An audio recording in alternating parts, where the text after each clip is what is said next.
Friends, मैं भारत और आपका एलपीएस स्टडी पॉइंट में स्वागत है। और हम पढ़ रहे हैं केमिस्ट्री और अभी तक हम लोगों ने पढ़ा थॉमसन का परमाणु मॉडल। थॉमसन का परमाणु मॉडल फेल हो गया, उसका क्या कारण था आप लोग अच्छे से पिछली वीडियो में पढ़ा है।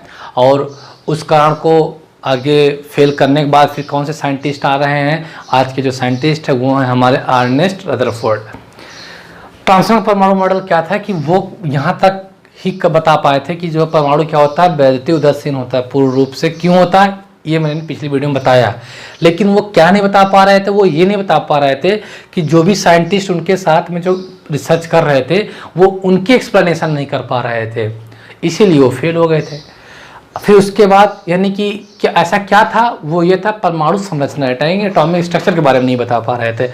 लेकिन जो हमारे साइंटिस्ट थे अर्नेस्ट रदरफोर्ड, वो बहुत ही इंटरेस्टेड थे, बहुत ही इच्छुक थे ये पता करने के लिए कि परमाणु के अंदर जो इलेक्ट्रॉन है वो किस तरीके से व्यवस्थित है, जो प्रोटॉन है वो कहाँ पे है, वो ये चीज़ें बताना चाह रहे थे। ये चीज़ के लिए वो बहुत इंटरेस्टेड थे, तो उन्होंने अपना एक मॉडल दिया और उनके इस मॉडल को हम बोलते हैं अर्नेस्ट रदरफोर्ड परमाणु मॉडल। तो आइए पढ़ते हैं हम रदरफोर्ड जी के मॉडल के बारे में, उन्होंने कैसे कैसे किया। और इसमें आपको ये भी पता चल जाएगा, आपको मालूम है कि जो है nucleus was discovered by Rutherford, तो उन्होंने ही तो खोज की थी नाभिक की। तो नाभिक की खोज करने का मतलब क्या है, प्रोटॉन, क्यों प्रोटॉन में ही और नाभिक में ही तो होते हैं प्रोटॉन। तो आज हम बात करते हैं रदरफोर्ड का परमाणु मॉडल। रदरफोर्ड मॉडल, अब इन्होंने क्या किया, रदरफोर्ड जी ने क्या किया। हालांकि ये इसलिए इंटरेस्टेड थे कि इलेक्ट्रॉन में परमाणु में किस तरीके से व्यवस्थित है। तो रदरफोर्ड जी ने क्या किया कि एक सोने की अत्यंत पतली पन्नी ली, एक सोने की अत्यंत पतली पन्नी ली, यानी गोल्ड फॉइल लिया। क्या लिया, एक गोल्ड फॉइल लिया। चलिए ये मान लीजिए हो गई आपकी गोल्ड फॉइल।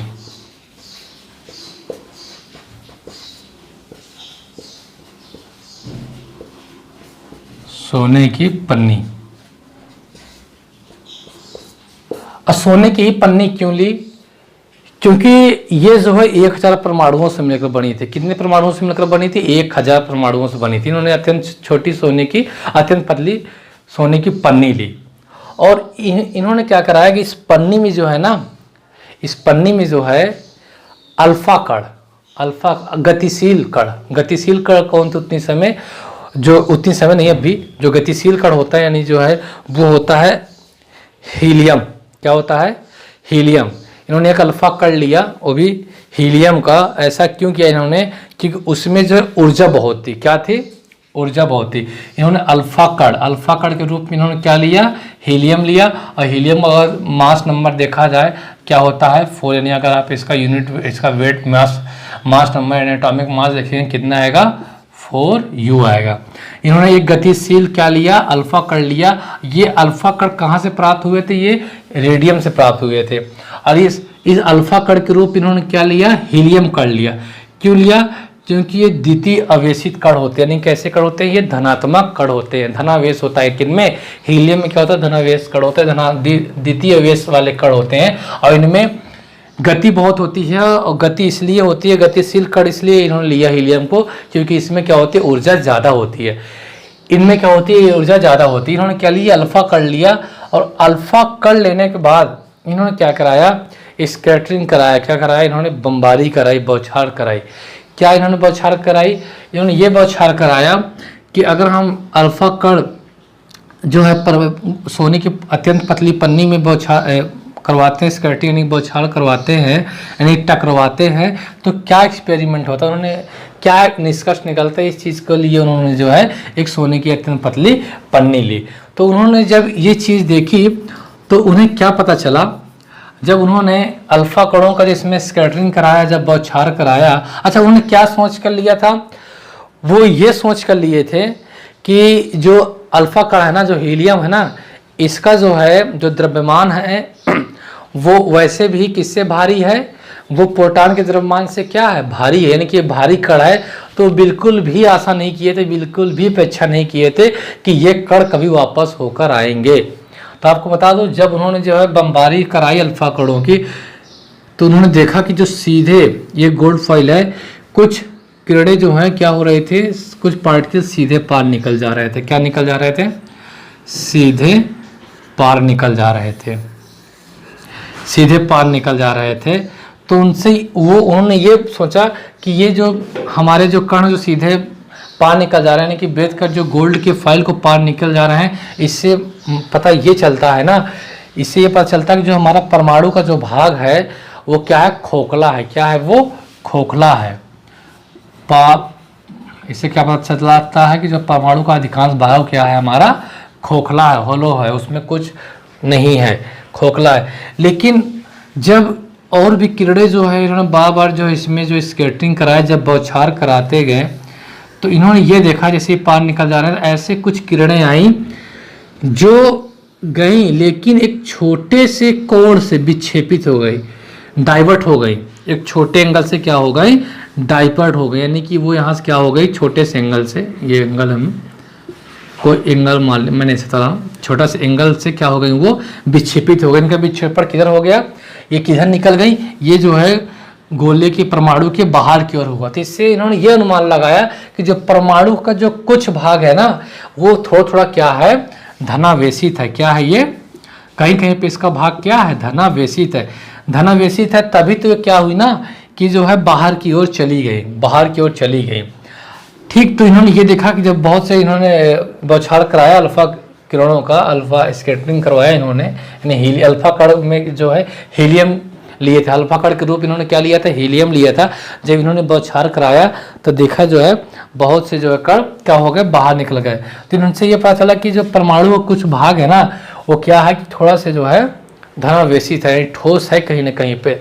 आश्चर्य की बात तो ये हुई, जब कुछ किरणें, जब इन्होंने 12,000 किरणें इन्होंने बौछार कराया, तो वो क्या हुई कि जिस मार्ग से जा रही थी ना, एटम के बीच से, एटम के बीच से जा रही थी, तो जैसे ही गई 180 डिग्री से क्या हो गई? वो वापस हो गई, यानी कि सीधी जा रही थी, अब वो क्या हो गई? यहीं से ही क्या हो गई? मध्य से जैसे गई थी वैसे वापस हो गई। इसका मतलब ये पता चला इन्हें, आश्चर्य तब हुआ कि जो परमाणु का बीच का भाग है वो पूरी तरीके से क्या है? वो धनावेशित है। क्या है? वो धनावेशित है। और धनावेशित ही भाग हमारा क्या है? वो प्रोटॉन है। यानी कि उन्होंने ये पता कर लिया कि जो प्रोटॉन होता है वो परमाणु के जो नाभिक में ही होता है, और इसका जो है एक सीमित भाग होता है, बहुत एक छोटा सा भाग होता है। और परमाणु क्या होता है? बहुत बड़ा होता है, और नाभिक क्या होता है? एक छोटा सा भाग होता है। यानी कि परमाणु नाभिक क्या है? एक धनावेशित भाग है।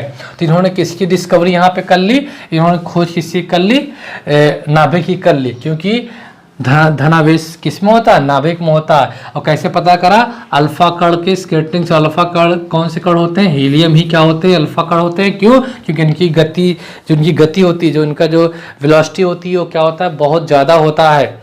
और सबसे आश्चर्य की बात यही थी कि जब उन्होंने 12,000 स्कैटरिंग करी, 12,000 रेज गए, तो उसमें से एक किरण क्या, एक कण क्या हो गया आपका जो है, इसका जो है रिटर्न हुआ 180 डिग्री में। तो रदरफोर्ड जी ने पता कर पाया जो है कि जो हमारा जो है परमाणु का जो मध्य भाग है, जो बीच का भाग है, वो क्या है? धनावेशित है।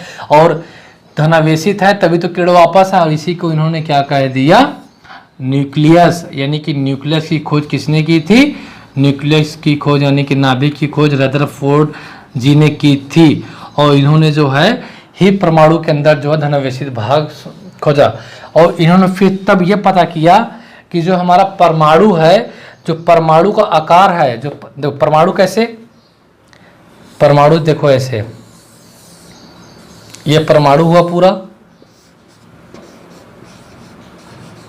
यानी कि एटम हुआ, और इसका जो बीच का भाग है आपको मालूम, ये क्या है? हमारा न्यूक्लियस है, यानी क्या? ये नाभिक है।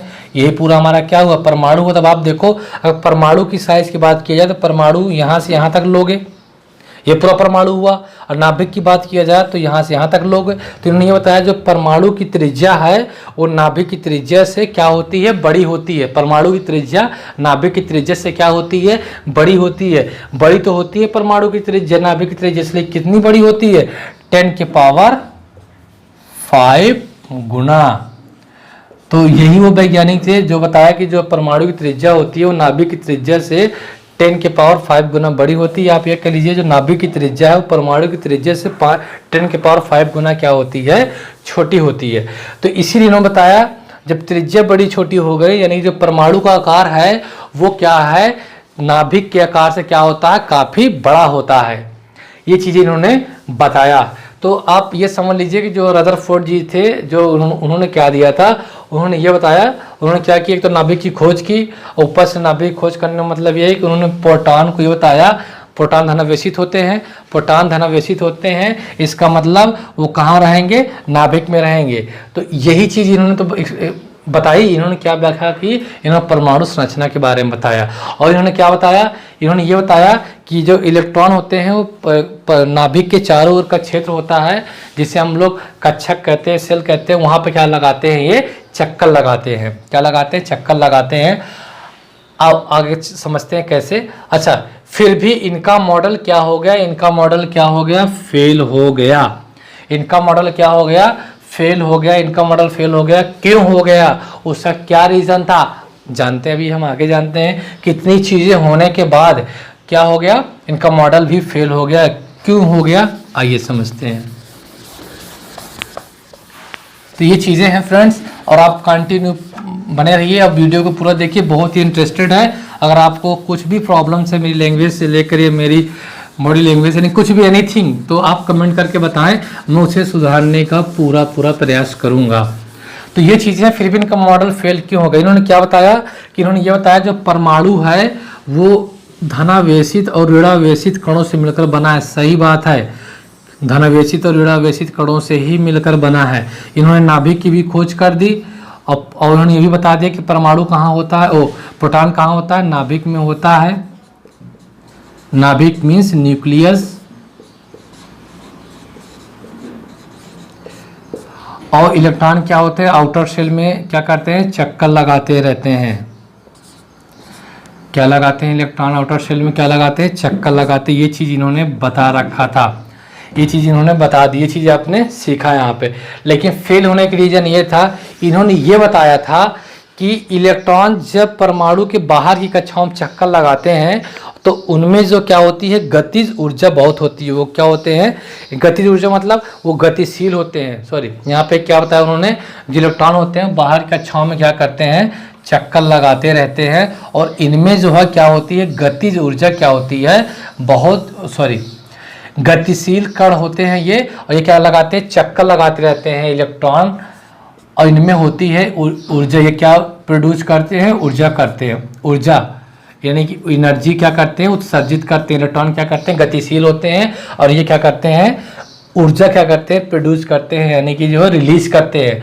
और रिलीज करते हैं, अगर इलेक्ट्रॉन ऊर्जा अगर रिलीज करता है, यानी कि ऊर्जा क्या करता है, गतिशील होते हैं। अगर गतिशील होने के कारण ये जैसे ही ऊर्जा उत्सर्जित करेंगे तो इलेक्ट्रॉन और नाभिक के बीच की दूरी क्या होगी, कम होती जाएगी। क्या हो जाएगी, कम होती जाएगी। और कम होते होते होते होते एक समय ऐसा आएगा कि इलेक्ट्रॉन जो परमाणु के नाभिक से टकराएगा और इसको जो क्या कर देगा, डिस्ट्रॉय कर दे, क्या कर देगा, खत्म कर देगा, यानी कि अनस्टेबल कर देगा, अस्थिर हो जाएंगे। क्या हो जाएगा, ये परमाणु फिर हमारा क्या हो जाएगा, अनस्टेबल हो जाएगा।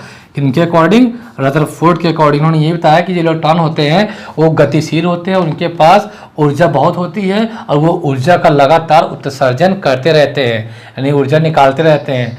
तो अगर ऐसा होता, अगर ये इलेक्ट्रॉन लगातार ऊर्जा निकालते रहते तो फिर क्या होता कि जो है इलेक्ट्रॉन और जो नाभिक के बीच की जो दूरी है ना, वो क्या होती, कम होती चली आती। जैसे कम होती चली आती तो ये इलेक्ट्रॉन आकर नाभिक से टकरा कर नाभिक को क्या कर देते, खत्म कर देते, यानी खत्म करने का मतलब अनस्टेबल हो जाता, अस्थिर हो जाता। और जबकि हमको मालूम है कि जो एटम होता है वो क्या होता है, स्टेबल होता है, यानी क्या होता है, स्थिर होता है। हम जानते हैं ना, परमाणु क्या होता है हमारा, स्थिर होता है, स्टेबल होता है ना। और इनके एक्सप्लेनेशन से क्या पता चल रहा था, अस्थिर। अस्थिर होने का पता चल रहा था, यानी कि अनस्टेबल होने का पता चल रहा था। और जबकि हमको मालूम है कि परमाणु क्या होता है, स्थिर होता है, नहीं कि स्टेबल होता है। इस वजह से इनका मॉडल क्या हो गया, फेल हो गया। क्या हो गया, इनका मॉडल फेल हो गया। आई बात समझ में, इनका मॉडल क्या हो गया, फेल हो गया। फिर अगले हमारे साइंटिस्ट आए इसके नेक्स्ट, वो साइंटिस्ट कौन थे हम आपको बताएंगे अगले वीडियो में। आप ध्यान से सुनिएगा कि रदरफोर्ड जी ने क्या क्या किया। न्यूक्लियस की खोज की, इन्होंने परमाणु संरचना के बारे में बताया, एटॉमिक स्ट्रक्चर के बारे में बताया, कि कहाँ पे इलेक्ट्रॉन है, कहाँ पे प्रोटॉन है, कैसे कैसे किया इन्होंने, किसकी साइज कैसे बड़ी छोटी है, परमाणु की छोटी होती है कि नाभिक की, ये चीज़ इन्होंने बताया। इनका जो फेल होने का रीजन था यही था कि इन्होंने जो है परमाणु को जो है अपने एक्सप्लेनेशन में क्या बता दिया, अनस्टेबल यानी अस्थिर बता दिया। जबकि हमको मालूम है कि परमाणु क्या होता है, स्थिर होता है। इन्होंने ये बताया कि पर इलेक्ट्रॉन के पास जो इलेक्ट्रॉन गतिशील होते हैं और इनके पास ऊर्जा होती है, ये ऊर्जा उत्सर्जित करते रहते हैं। अगर ऊर्जा उत्सर्जित करते रहेंगे तो परमाणु और इलेक्ट्रॉन और नाभिक के बीच की जो दूरी है जो क्या होगी, कम होती चली जाएगी। और एक समय ऐसा आएगा कि इलेक्ट्रॉन क्या होगा, नाभिक से टकरा कर नाभिक को क्या कर देगा, खत्म कर देगा, यानी कि अस्थिर कर देगा। तो यही चीजें इनमें गलती पाई गई, यही इनका जो है गलत होने का एक रीजन बना, गलत मॉडल होने का एक रीजन बना। और बाकी सब चीजें जो है सही थी। अब आगे के साइंटिस्ट जो है कौन थे, कैसे थे, इस इंटरेस्टिंग कहानी को सुनने के लिए बने रहिए और देखिएगा हमारा अगला वीडियो। तब तक के लिए धन्यवाद और देखने के लिए धन्यवाद।